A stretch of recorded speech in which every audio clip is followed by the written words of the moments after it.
Last week, South Africa's Minister of Women's Affairs, that's Susan Shabangu, officially launched Women's Month, saying that it is important that women's achievements, such as being judges, directors or publishers in companies and those in male-dominated environments, should not be denied.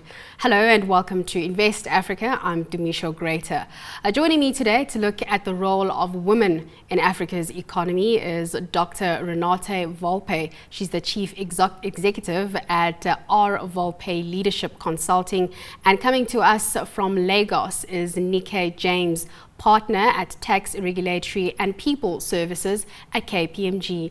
Ladies, thank you so much for making the time to join us. Renate, let me come to you right there in Lagos and look at it from a continental perspective. In your opinion, we have seen governments, we have seen institutions carefully crafting these policies that are aimed to empower women. Has this translated into real representation and power of women on the continent? Okay, thank you very much, Tanisha. And you're quite right that in recent times, many governments in Africa have tried to institute programs which has helped to improve women's participation in what I call the formal sector, which is from a social, political, and economic environment. I must say that even as we have it today, the participation of women is still significantly far below that of men, but we are beginning to see records of significant progress. Take a country like Rwanda, and when you take in terms of their legislative process, you have almost up to 70% of people in the legislative system constituting women. And the story doesn't end there. You go around, you look at South Africa, you see significant improvement. If I come home back to Nigeria as well, we begin to see women play much more leadership role. In the immediate past regime that we had a lot of women who are not only in the legislative process, but were also being elected as ministers and who actually performed exceedingly well. I take a look at the private sector as well, and I see some of the statistics that have been prepared by like a WIMBIS, which is a women association in Nigeria, and they show a gradual, it's slow, but there's a continuous growth in terms of the participation of women. For instance, in board level positions, a few years back, the participation of women were less than 10%, but today we find it rising to up to 20% of board members representing women. So yes, government policies and government help has been helping to increase the profile of women and actually to improve on gender diversity, but there's a lot that still needs to be done because we are not yet near having a gender equality by any measure. Renate, let's stop you there and come to Renate, who's in studios with us right here in Johannesburg. Renate, from a corporate level in South African business, are we seeing this trend of getting women on top lagging behind, or are we making progress? The progress is extraordinarily poor, unfortunately. The BWA, the Business Women's Association, recently launched a census, and if one goes onto their website, one will actually see the exact figures that the progress is very, very difficult and very, very slow.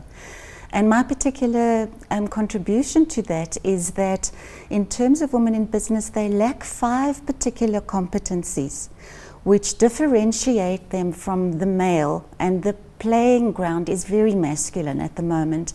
And women are not comfortable with corporate politics, they're not comfortable with negotiation, they're networking, they see networking as a new best friend very often rather than males who see it as a transaction. Their brand is not something that comes natural, they buy into the humility. And very often women do not think as strategically, but these things can be taught. And we've just finished our 50th course in terms of developing senior women leaders. And what happens after they're taught those 5 skills is they make a huge quantum leap in their careers. So it's not a case of women not being able to, but predominantly it is a case of women not understanding the difference between a job, which is about competence, and they believe that if they just do well and work harder, that they will receive attention and receive a promotion, whereas it's not. It's about those 5 competencies that I've mentioned that make the difference between a career, which is a desire, a passion, and a focus on making a difference. Nike, let's come to you. We just heard what Renate had to say, talking about women sometimes maybe being a bit more apologetic about their position. Are we seeing this as one of the reasons why we see women tend to disappear and not own the role that they're in? You know, to me, as we talk about that and I think about it, you know, women have a lot of issues that actually impact on their performance and being able to play more of a leadership role. There are issues that are from the informal cultural perspective in terms of even our views of what women should be doing and the kind of support they receive from a cultural environment that enables them to go forward and do what we expect of them. And there's also the part that when women indeed go into formal environments like the workplace, what are the expectations there? Most of the work environments we have today, they are male dominated. While women have done a lot of good in terms of their involvement in professional roles, but their transition from professional roles to leadership roles have been very, very slow. And you know, for us to address that issue, we really need to have some frank conversations regarding what are those issues that limit women, even when they get into the formal sector, from actually rising up right to the leadership role. And there are many. A few of them is business diversity issues, gender stereotype. There's still a leading issue in terms of our concept of who a leader is. People tend to take them as people who are logical, for instance, who are very rational, who are numerate. These are the hard skills people are looking for, and it favors a lot of men. When on the other hand tends to be more of nurturing, more of caring, and people feel, ooh, that really doesn't give you, that doesn't really make you a tough decision maker. So you find those stereotypes actually limit women. And even when you find women who don't fit into those stereotypes, they have a stronger hurdle to cross in convincing men folk that they are actually ripe and fit for the job. So overall, you find that women have a stronger impediment to their growth, even in formal sectors, than you have the men do. And that doesn't even stop there. You also talk about strategic relationship building. You know, men have an age-long advantage of mateship. Men know how to bond together. Men know how to relate together. They have networking and alliances, opportunities that bring them together. But you know, women are not culturally fit for this kind of agenda. So you don't Nike, find I'm going to stop you there because I really want to get Renate's take on this. She's talking about the different cultural differences and how women handle different situations. Would you say that there is a different way in which women tackle a situation? Women's leadership versus the average leader? Absolutely. I think women tend to not realize that the world of work is a dirty place and that it is a place where not rugby is played, but very often thugby is played, and that there is a game that's played that's called politics, and it's not necessarily a dirty game, because if one wants to make things better, and women are idealistic and they want to make things better, but what they don't realize is that if the game is thugby, you can't go onto the field and play netball because you'll be shown off and you'll be injured. So what they actually need to realize is that they cannot not play.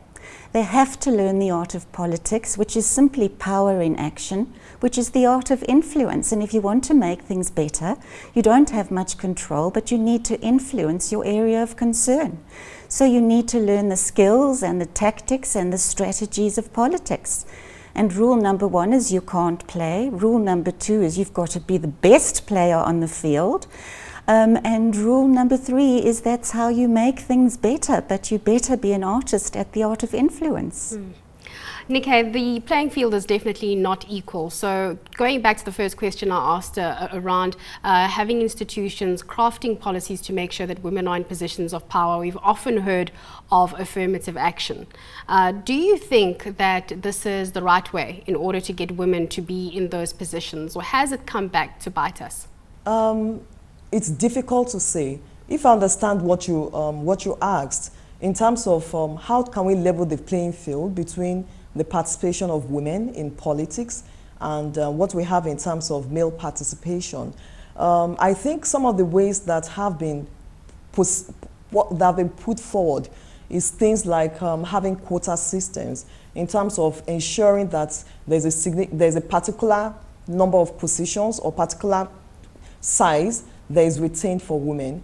While I believe that that is the way to start with, but however, that is not the end. Because by a system, for instance, of quota in itself is a limiting factor, because that means you're also creating a glass ceiling that even if you have more women who are better able and fit to do more than that, you've already limited them to a certain number of size. So what I would actually like to see is more of an empowerment given to women in order to help them develop their leadership capabilities, in order to help them, to let them grow, to help them know how to network. Guys do this very well, and we need fellow women who have actually risen to the top to actually rise up to the challenge and help to mentor other women that are coming up. We don't have enough critical mass of women at top level. And I think by the time we begin to have significant participation of other women at the top level, we'll be able to have that stronger voice which pulls more women into that cycle. Paying it forward, Renate, that is one thing that I think Nike was alluding to. You are very heavily involved in mentorship and leadership in women. What have you seen that can be done in order to ensure that we get the next generation of women right there? First of all, I'd like to address the myth that we pull each other down. And I really value this opportunity of speaking to women, because who stands to gain by women pulling each other down? It's men. So it can be seen as a political strategy, and women really need to realize this. We have nothing to gain by pulling each other down. So paying it forward is critical. And it's one of the ethoses that we have in our company, in our strategic leadership program. The women who go out are mentored, first of all, by their lecturers and by their faculty at no cost. They can then come to ourselves, or they can go to a selected coach thereafter and have a contract with that selected coach who assists them, whether it is financially. And I'm sad to say that very, very top women who are leaders and earn a fortune tend to spend their money on fashion and invest poorly, and I do think this is an area that needs to be addressed very, very seriously. And I've had the sad experience of women investors admitting that they are not sorted out for retirement. So I think the areas of mentorship are, number one, to be politically astute.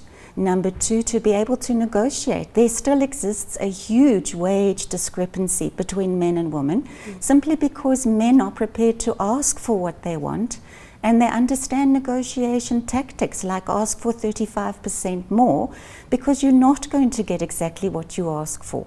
And sadly, women very often say, oh, I didn't realize that. So it's a matter of basic tactics.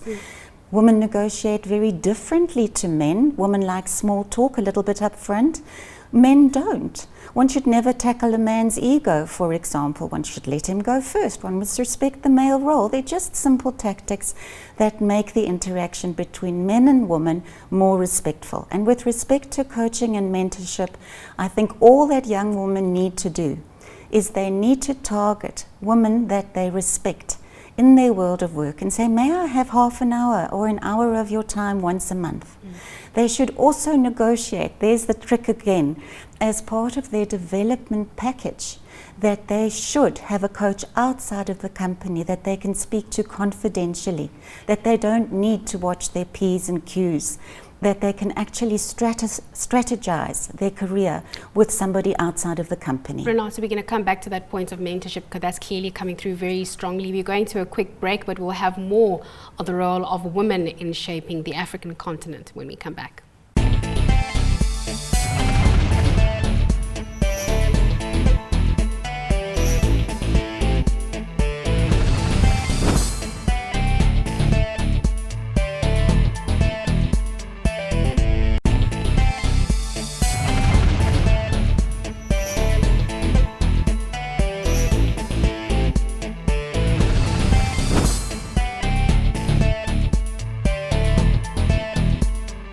Welcome back to Invest Africa. Still in studio are Dr. Renate Volpe, Chief Executive at Dr. R. Volpe Leadership Consulting. And coming to us once again from Lagos is Renate James, Partner at Tax, Regulatory and People Services at KPMG. Before we went on to break, Renate, I just want to pick up with you again, talking about mentorship, being able to negotiate, that this is something that should be in a package. Are we seeing this change? Are we seeing corporates maybe trying to make that a part of something to attract women into the organizations? With regard to coaching and mentoring, they are becoming popular terminology. But what is seen is that very often men, if they come for coaching to myself or to my faculty, their coaching is paid for by the company. Whereas women will come for a cup of coffee, and then you will say to them, would you like to continue? And they'll say yes, but I don't have the money. But they've arrived in a big Merc with beautiful leather boots. And then they need to be coached into negotiating a coaching contract for themselves because they deserve it. And really what I would like to say, and endorse what our previous speaker has said, underneath all these skills that I have mentioned, women suffer from damaged self-esteem. They are still givers, they still want to be needed, and they still have damaged self-confidence. And that is really the Achilles heel with regard to women. We think we're empowered, but we're actually not, because now many of us are breadwinners. Our husbands have to adjust to that role, which is not always easy. We're mothers, we're models, we're sex partners, and we're ambitious women. And one has to question whether that is empowering or whether that is difficult. So we need to become thinking women, and we need to develop pride and self-regard and confidence. But the mixed messages we get from society in terms of chauvinism and paternalism and traditional and customary, those beliefs go very, very deep. And it takes quite a trusting atmosphere for women to discuss those amongst themselves and to realize that we are not as liberated as we think we are. And recently I've just done a lot of research with regard to the masculine and feminine population, not male and female. And women fall very squarely into something called codependence, which is where they give more than they have to give and become fatigued and exhausted and burnt out and depressed, which is a phenomena you'll see with working women. Whereas men fall more squarely into the narcissistic population. And that is what the corporate world is about. You'll hear topics about CEOs being psychopaths or snakes in suits, and that's not a natural profile for most women. So we have to understand these two worlds, and men need to learn more about the feminine energies, and ladies need to learn more about the masculine energies so that we can encounter each other in not a controversial way, but in a balanced and respectful manner. You mentioned natural profile. Nikkei, let me come to you. Let's talk about some of those trailblazers, those women that are breaking the mold. We spoke about women at board level and their representation there. Have you seen any movement in particular sectors where we are seeing sectors that were predominantly male dominated and now more women coming to the fore there?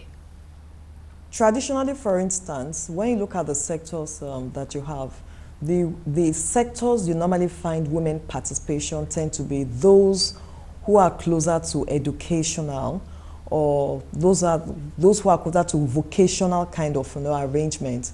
You hardly find women going into sectors that are the hard sciences or even the top level of social sciences.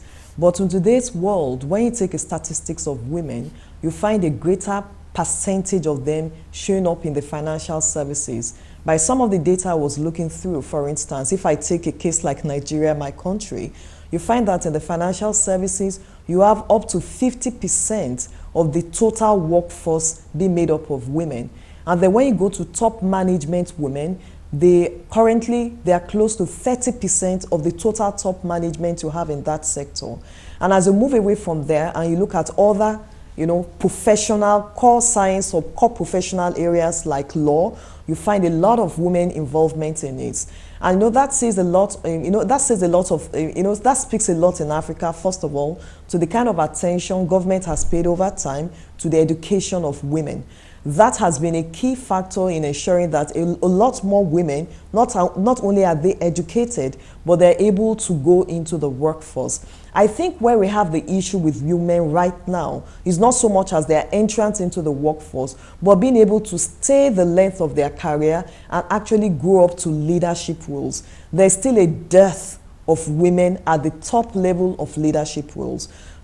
Just staying with the financial services, if I just take a look at that industry, at the CEO level, we only have 2 women as CEOs in all the banks that we have around, which is in excess of all the banks and financial institutions that are in excess of like 50. Only about 2 of them are made up of women CEOs. And that tells you that there's still a lot of problems that prevent women from getting to that top. And the question is, how can we break that barrier? That appears to be the last frontier for women that they need to break in order to be able to get to the very height of their career. I remember the book written by this global women leader, Sheryl Sandberg, who is the CEO of Facebook, and she wrote in her book, Leaning In, that the men still dominate the world, but in reality, there are a lot of women who have the ability to lead. And question is, how do we pull these women up so that they can get to those leadership roles? I think that's where the challenge is. Renate, I saw you nodding in agreement with Nike when she said that there's a problem with getting women to stay for the length of their careers, and there are certain barriers that are in place there. You clearly have thoughts on that.